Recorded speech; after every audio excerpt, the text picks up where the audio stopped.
So, you want to know what one of the hallmarks of the best kind of game? Get ready? When, after you lose, the game just kind of mentally taunts you and then you have to go back and beat it. Yeah, that's right. I'm gonna come back, and I'm gonna focus, and I'm gonna beat this game. And then you're all gonna see how awesome I am, and I'm gonna get 1,000,000 scholarships, and then da-da-da-da-da, and yeah. And then I'm going to Disneyland. Yeah, I know that's all not gonna happen, but at least I can make the first thing happen, you know? So I'm just gonna sit down, focus, and probably cry a little if I crash. Well, maybe crash twice. Crashing once is frowned upon but acceptable. That's just how these games go. You gotta have some sort of margin for error. I mean, you can't always do it perfectly, no matter how hard you try.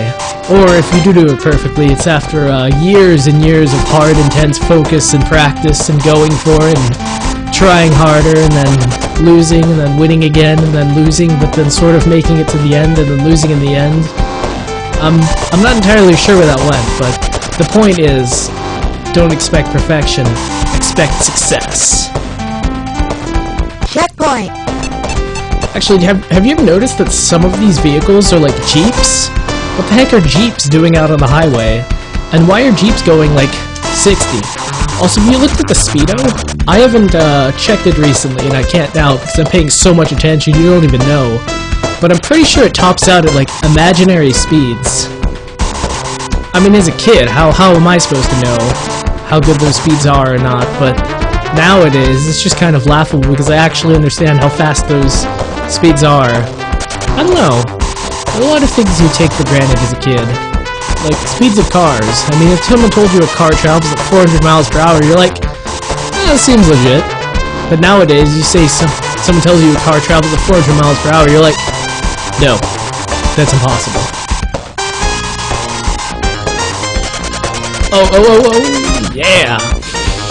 Sometimes, yeah, it's times like that where you kind of question yourself. You're like, wait, am I really saving time by slowing down and not crashing into them? I mean, the answer is probably yes, but yeah, who knows. And that was the Space Force Galaxy spaceship or something. They fly by when you're doing a pretty awesome run. There's also the Afterburner jet, maybe the Space Harrier dude, although I doubt it. And then the Super Hang-On bike, how would that work? Would he be flying or like driving past? Yeah, I don't think the Super Hang-On bike makes an appearance, but that's cool too. Oh yeah, Super Hang-On. I've always found Outrun and Super Hang-On to be suspiciously similar. I mean, sure in one you're driving a motorcycle, and sure in the other you're driving like a souped-up Ferrari Testarossa, but otherwise they're like the same. Oh! And there goes my hopes of a perfect run. But I mean, they're both games where you're just driving. Oh, man! Well, they don't call it the hard path for nothing. Yeah. That's memorization. You gotta memorize that. There's no way past it. You just gotta do it. So let's see. Oh yeah, Super Hang-On. I mean, they're both games. You're both driving along, trying to make it to the end. Although the Super Hang-On is a lot more linear of a game. But yeah, Outrun. I mean, they both have like pretty kick-ass music. In fact, I sort of did the same thing with Super Hang-On. That is like, every time I play it, I'd have to play it in multiples of 4, just so I listen to like each of the tracks equally. It's that good. Wait, am I in the final level already? No, not quite, but I'm making pretty good time. Oh yeah, no, Super Hang-On. It's a pretty good game. Just like Outrun, the arcade version was a lot better. Actually, the arcade versions, in addition to having like far superior graphics and arguably gameplay, just because the graphics help the gameplay, because this, like, guys just randomly show up and appear, whereas in the arcade versions, they kind of scale in, and then it's more natural.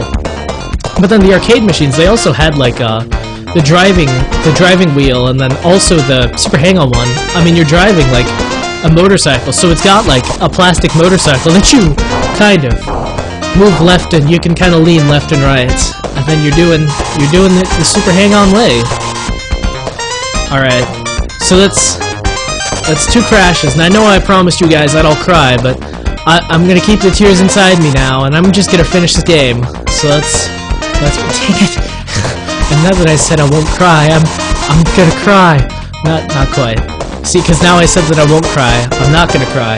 Or I said the one and then the opposite and then the opposite and then I said the one and now the one. Yeah. Just like that.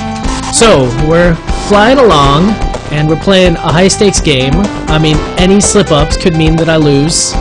Or win. No, just basically lose. Oh yeah, actually, did you know that there was a Game Boy Advance port of this? It's surprisingly good. I mean, it's based off of the arcade versions. I mean, the only catch is, like, yeah, it is Game Boy Advance resolution. And also, you have to use the triggers to do stuff. It's not so bad in Outrun, but in, like, Super Hang-On, you have to, like, hold down the R button to do turbo. And you kind of are in turbo for like 90% of the game. So it gets crampy after a while, especially on an SP where you're not really supposed to do that. Okay, my heart is legitimately beating because I've crashed 3 times, yet I'm suspiciously close to the end, so let's just kinda... Oh! And yeah, so I just beat the game. You get like a nice little multiplier, and if you're playing for score, beating the game is very important because you get like a multiplier for each second that you make it, and it adds up. It adds up. Well, finally, now I can rest in peace, and this game will not like hang over me. Oh man, each of the paths has its own little cheesy animation like this at the end. Pretty much. See, you got like 5 different paths.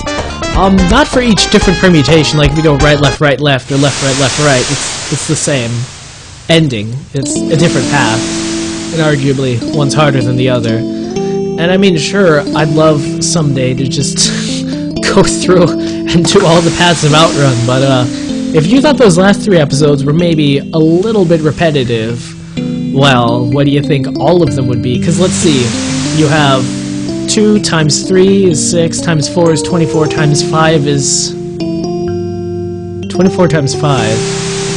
Well, but anyway, you've got, like, the triangle numbers, so let's see, 1, 3, 6, 10, 15. You got 15 different stages that you can go to. Did I do that right? Yeah, but there were a lot of... Basically, it would take a lot of time, and you'd see a lot of stuff that you wouldn't want to see, necessarily. Yeah. Well,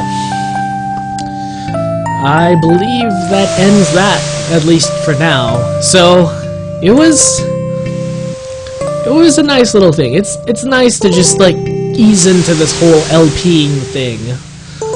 So yeah, well, we'll see how I do in the future, but for now, that's Outrun, and this cat's got a scat.